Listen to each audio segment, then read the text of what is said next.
So when you deal with the media, a couple of things I always do. I ask them what their timeline is. Then I ask them if I could call them back if I'm not quite prepared for the particular subject, and I might look it up. I might have a few talking points on it. I always remember what my 3 key messages are to give to them, and if they want to take me off track, I try and block them. I say, that's a really good question, but what I'm here today to talk to you about is X, Y, and Z. So I try and bring them back to that.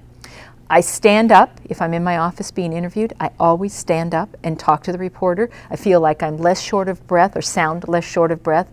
It helps me control my excitement sometimes about the conversation. And so then I summarize by ensuring that if they have any questions, to please feel free to call me.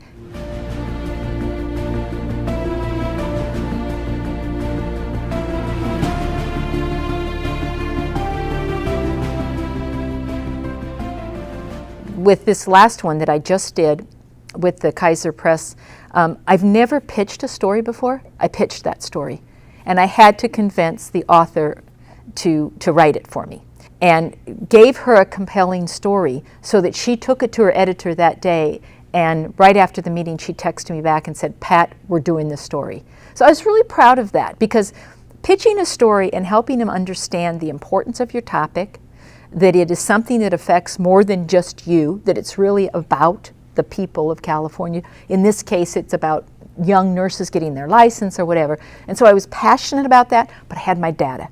I think what sold them on was young people graduating today were waiting up to 6 months to get licensed.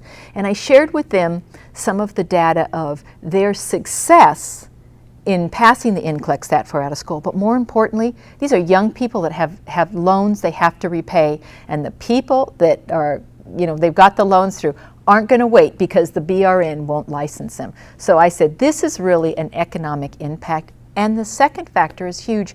We in hospitals need these young people to be caring for the people of California. And if it's happening in California, it could happen across the country. So I think this is something that you as Kaiser Press should be interested in. And she said, I'm very interested in it, and I understand it. I'm going to go talk to my editor right now. And she did, and so we had a good story.